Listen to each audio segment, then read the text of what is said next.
Obsession.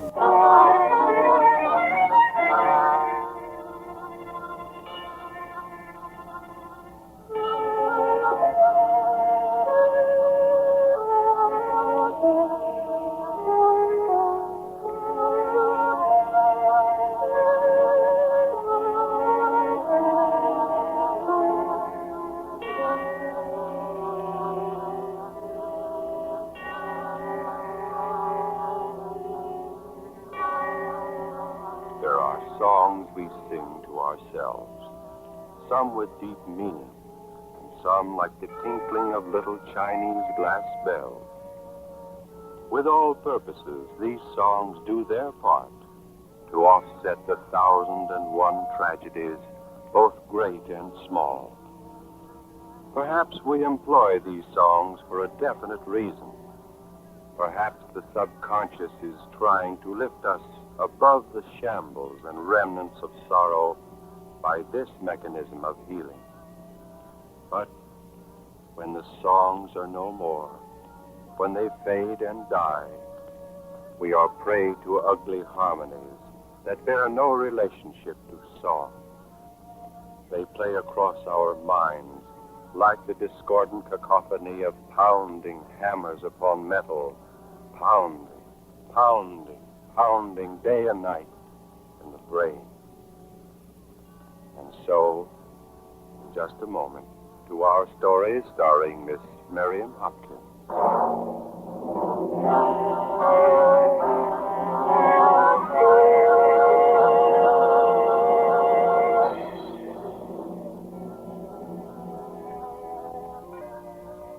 Our scene, Grand Central Station. Among the passengers moving down the ramp to the train for New London, Connecticut, is a lone woman. She looks straight ahead and tries to hurry to the train as a pair of newspaper men appear. She is in torment. She must escape the sound of discord and the pounding within her mind. Her great obsession. Just a minute, Mrs. Carter. Please, Mrs. Carter, hold it a minute, will you? Get it, Jerry. Got it. Now turn around this way, will you, Mrs. Carter? Please. Oh, please. Listen, Mrs. Carter, you're taking your husband up to New London for burial, aren't you? Can't you please let me alone even now? Or do you reporters have to do this to me today? Sorry, Mrs. Carter. We're all sorry for you on this, but you're new, see? We've got to ask you these things. All right. It doesn't matter. What do you want to know? We won't bother you after this. Not till you marry again or something. Marry again. You think you'll ever marry another man, Mrs. Carter? I wish I never had to see or speak to a man again as long as I live. Gee, that's good copy. Have you heard from Gloria Day, Mrs. Carter? No. How do you feel toward her? She's crippled for life, you know. Is she? It doesn't concern me. I don't know her. Didn't you ever meet her? No. You've seen her in musical shows, haven't you? No. Please, I've got to get on the train now. Just one more, Mrs. Carter. You had no idea your husband, David, was interested in Gloria, huh? No. You thought he still loved you. Yes, I thought so. If it will thrill your readers, put it in. Oh, please, this is... Yeah, I got you, ma'am. Can't you let the lady go into the car? Can't you see she's faint? Oh, move! The train conductor holding her up. Boy, what a shot. Thanks. I'm all right now. Now, wait a second, Mrs. Carter. Just one more. Do you still love David? Well, you ought to keep your reporters away from these trains. You haven't answered, Mrs. Carter. Do you still love your husband? I loved what I thought was my husband, not the one ahead in the baggage car. All aboard! And now, goodbye.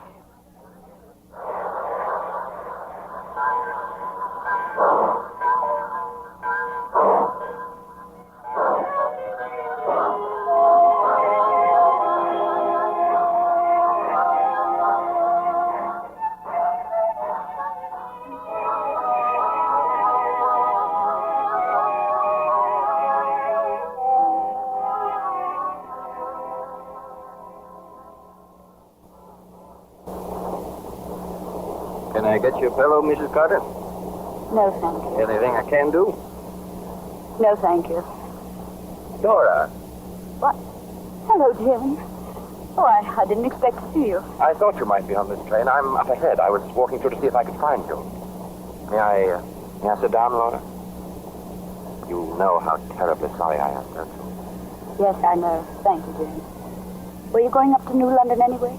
Well, I wired Mother this morning that I'd come home for the weekend. I never thought I'd be going up like this. I thought a lot of David, so... Yes. It seems a great many people did. Would you rather I didn't talk about it? No, I suppose I'll have to get used to it. People talking, I mean. You've suffered horribly, haven't you? You stood up with us when we were married, didn't you? 10 years ago this month, wasn't it? Yes. 10 years ago. We never saw a great deal of each other in New York, but... It wasn't intentional. David and I seemed to want to be just together. At least, I thought so. But in the summers in New London, it was different. We saw you there. We've made our plans to come up as usual next month. Well, we won't be there. David loved you. Did he? You know that. You know that he did. I thought so. But I was wrong. Oh, it's difficult for you now, the shock of the accident, and... Well, I suppose you didn't know anything about her. I never knew such a person existed until the police phoned me. The next day I learned plenty from her story in the papers, and the Sob sisters, and the reporters at the speech. Poor Laura. Well, I've always read about dumb wives, and I've laughed and felt so superior. I never knew I was just a dumb wife myself. You weren't dumb. You were decent and loyal. It didn't get me much, did it? I can't bear to hear you talk like that. It isn't like you, Laura. It is, now. But there must be some other side to the story. I know David loved you. David was devoted when he was with me. I say that over and over. How could I have been so dumb? And then I say, how could I have been otherwise? There wasn't the slightest change in our relationship from the first 8 years. Maybe there was some... Oh, men are different than women, Laura. Isn't that a pitiful excuse? We're all human, aren't we? Is there any reason why men should be less decent than women? I'm not trying to excuse him. I'm trying to understand. No matter what has happened, David was fundamentally a fine man. There must be more to this than you found out. If you could realize that he did love you, it would help now that he's gone, wouldn't it? Oh, no, it wouldn't. Do you think it matters to me whether a love so worthless and so weak? Do you think it matters now whether that love was sincere or not? Yes, I think it does. You worshipped him. No. I worshipped what I thought he was. Well, so what? This trip to New London ends it all forever. Oh, you mustn't become hard like this. You've always been gentle and kind and so full of fun. My fun evidently wasn't fun enough for him. Laura, can't you try to think of the beautiful things that you had together? No, I've forgotten them. They're wiped out forever. I don't think so, dear. You don't know. I know how happy you both were when baby came. Oh, Jim, don't, please. You can't forget things like that, Laura. And what happened? I know. You lost her. I thought I'd die when that happened. David put his own misery in the background so as to help you through your grief. They say things are meant to be. Oh, maybe they are. Maybe my baby was never meant to live through the disgrace of a father. David wasn't selfish, Laura. He needed you then. As soon as you were strong enough, he insisted on your trip to Bermuda. You remember? I remember everything. While you were away down there, David was so tragic, so desperately alone. Well, he got over it, didn't he? He met her. We were all so happy when you came back and you started to smile and be your old self again. Can't you realize now how all of us, all our New London crowd, are loving you now, wanting to help and still loving David, too? I know. I know how kind you all would be, but I want to break clean from everything.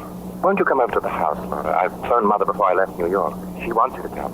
Thank her for me, but I can't. I can't bear sympathy. Are you planning on remaining for a while? No, I want to get rid of the summer house. I'm going back to New York tonight. Friends help, Laura. No. There would be too many memories. I don't want to pass the school we attended. I don't want to go by the church where we were married. I don't want ever to see our house again. Look at the boats on the water where we sailed. I don't want to meet the people we played with or were brought up with. I want just one thing. What? I planned it all out. I shall leave him here, never come back. I don't intend to go back to our apartment. I'll go to a hotel. I'm going to wipe out every connection and every thought of the past 10 years. Poor, foolish Laura. No one can wipe out 10 years of their life. I can. You think so, but you'll become bitter and cold and hard. You will build a wall around your pride and your anger, around your hurt and your grief. At least they'll be hidden. No, they won't. A wall of that sort is like a hothouse. Makes the worthless plants grow and thrive until they choke out all the sweet, natural, tender ones. Maybe that's what I want. It'll be for my good. Maybe a woman should be hard, for self-protection. You can never be that. Can't you try to remember the good things, the happy things? Give them all your attention. Neglect this one unfortunate happening, and as time goes on, you'll find that even the memory of it is gone. He lied to me. Even the day he was killed. He left a note on my dresser that morning. In it he wrote that he loved me, that I was all that mattered. It may have been true. I think it was. Then he went out with her and was killed in a drunken auto crash. Fire and love. He was sober when he wrote you the note. Why do you defend him, Jim? You wanted to marry me once yourself. Yes, I did, but you chose David. I suffered then, Laura, but I didn't let it lick me, and I gained two good friends, you and David. Pardon, Mrs. Carter? Yes. We're coming into New London. Oh, are we? Oh, thank you.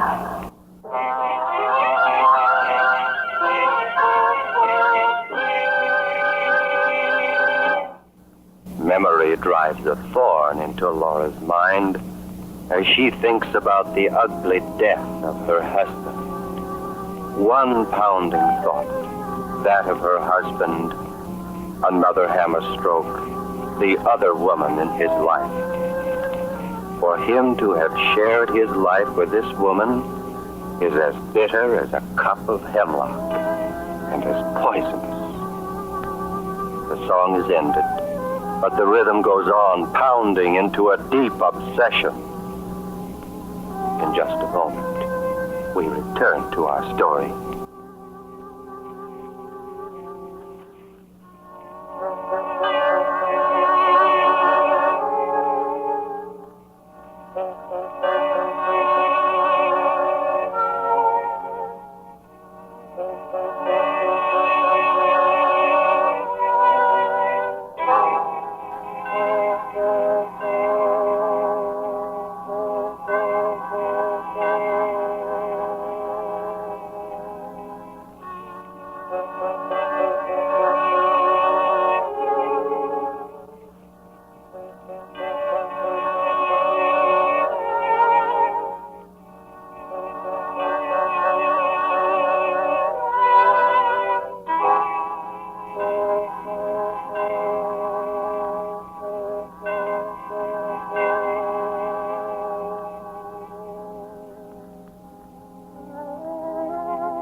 Back to our story starring Miss Miriam Hopkins.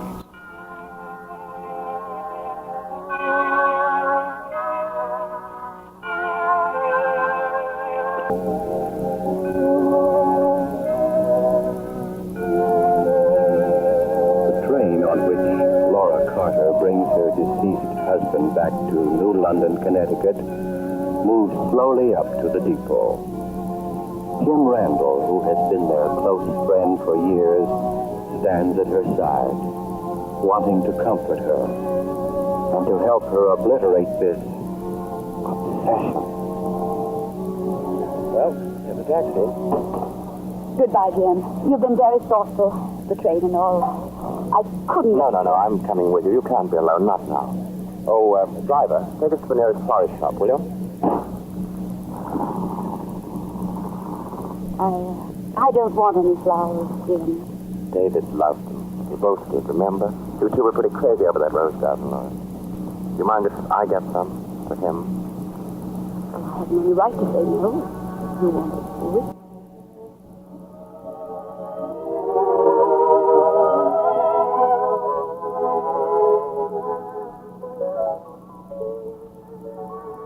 Stop, driver. Here's the florist. Oh, Jim, look in the window. They're beautiful, aren't they? White roses. I'm going in. I want to get them for him myself.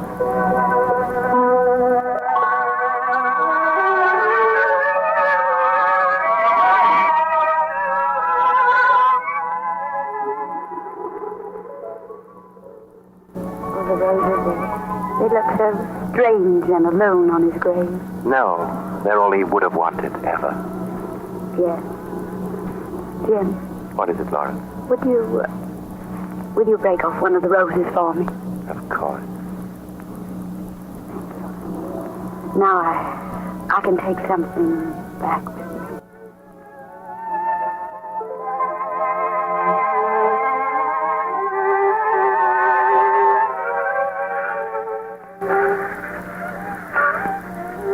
Well, I'm leaving, Jim. I wish I could persuade you to stay. No, and you needn't come in with me. I'll be all right.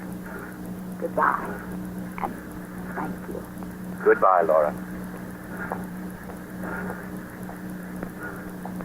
Seat 11. Here you are.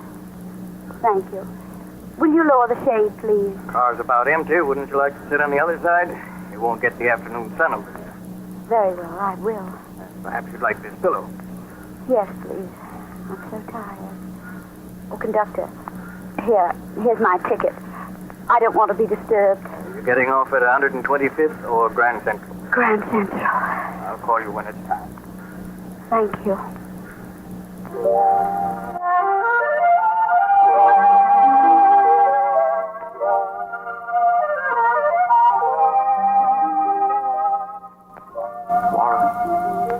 Laura, dear. Oh, I was dreaming again. Laura, wake up, please. Oh, I'm still asleep. David. Oh, no, I'm asleep. Oh, crazy. David. It's you. Yes, dear. It's David, your husband. When I saw them, they covered the grave. David, Listen to me, darling. I can't stay long, you know, but I had to come. Can I wake? Can I? You are awake, dear. Oh. Don't be afraid. I love you. It's my love that got me through. There, don't cry. David, I loved you so. And I loved you, too. Try to believe it. If I could. If I only could. Remember the first night we found we loved each other? We were in the rose garden. And you picked a white rose, put it in my hair. And you gave me white roses today. When you gave me those, I knew there was a chance to try to make you understand. I had to get through then, and I did. Every anniversary you sent me white roses. Because every anniversary I loved you more. That's why each year the roses were more in number. I know. I used to ask you why, and even laugh because there were so many.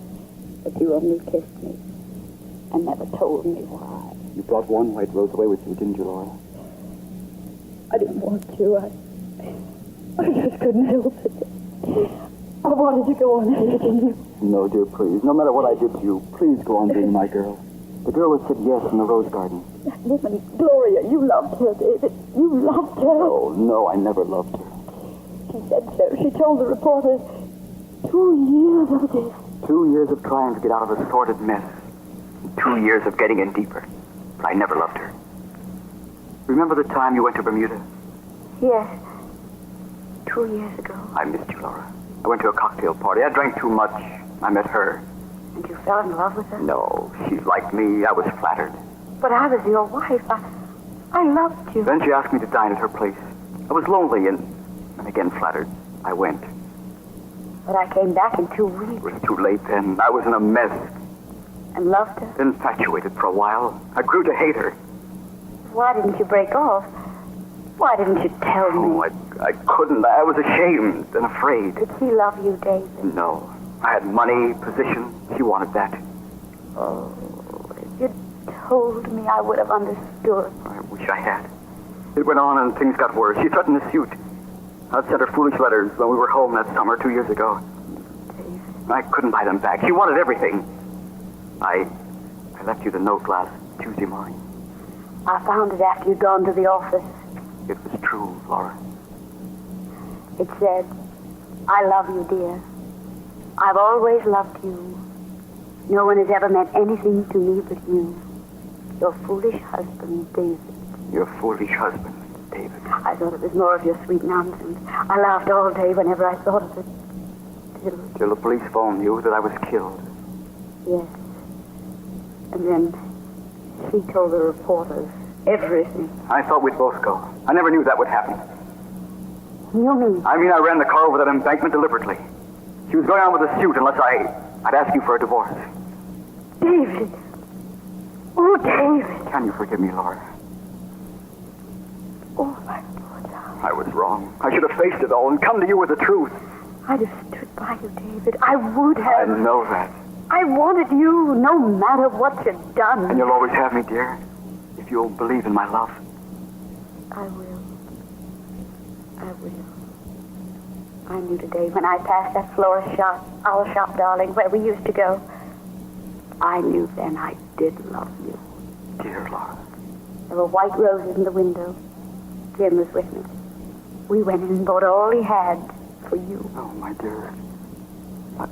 I must go now, Laura. Oh, don't leave me. I won't, dear, to let me come back. But how? How can I? My love and forgiveness, everything else that happened will vanish. And Laura. Yes, Be kind to Jim. he talked to me so wisely, David. I tried to fight, but what he said went deeper than he knew. He was our friend. He is our friend, and he loves you. I don't want you to go on alone. Oh, that couldn't. There's only love where I am. And this love knows no selfishness. This love knows only the good, those we love. Goodbye for a while, my darling.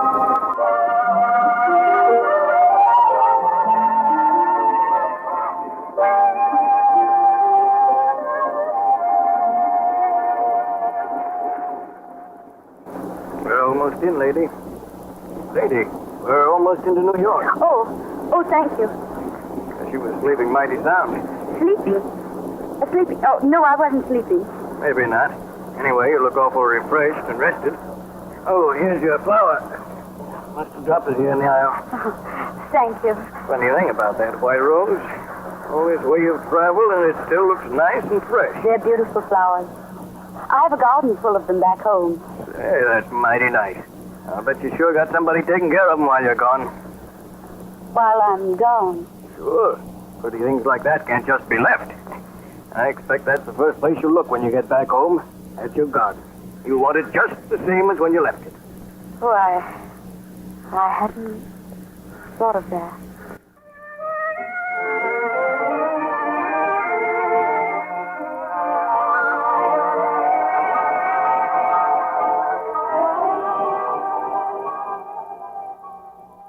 Hello. Is this the long-distance operator? Oh, well, this is the party that's been calling New London, Connecticut. I wanted to talk to Mr. Jim Randall, 26 Elm Street. I didn't have the number. You have the call? Thank you. Hello? Hello, Jim. Hello. Jim, this is Laura. Oh, yes, dear. Where are you? Well, I'm in New York. Laura, dear, is there anything wrong? No, Jim, it's just that I want you to do something for me. Well, of course. Jim, will you get in touch with Foley, my gardener? Yes, I believe I can locate him. Oh, but you must, Jim, you must. Tell him that I want him to go back out to the house. I want him to be sure everything's all right with the flower garden. Now, what is it, Laura? Well, Are you coming home? Jim, I don't know. But all this about the flower garden, I don't understand. Jim, don't you see? Somebody has to take care of the garden. Of course, dear, only... Because, Jim, if I ever did come back, it's the first place I'd look. To see if it was just the same as when I left it.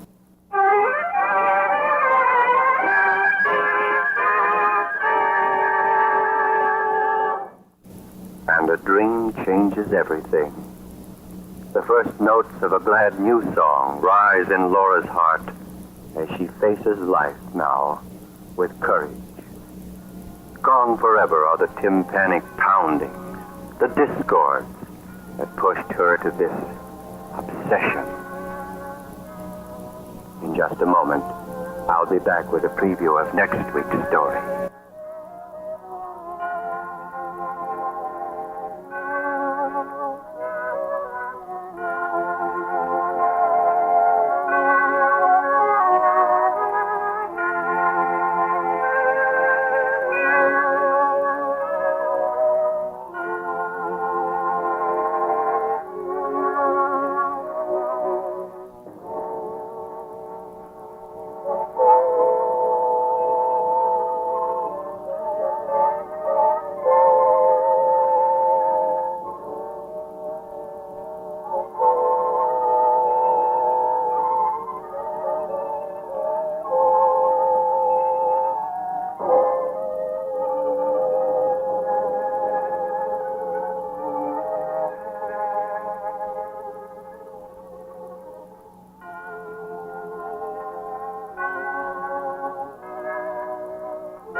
Next week's story, starring Kent Smith, is a story of tragedy and torment in the lives of three people.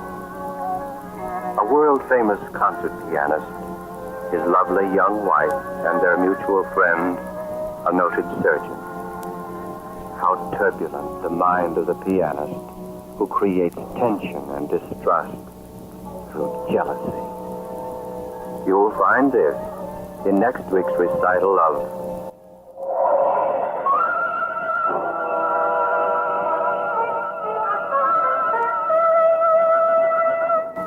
Obsession.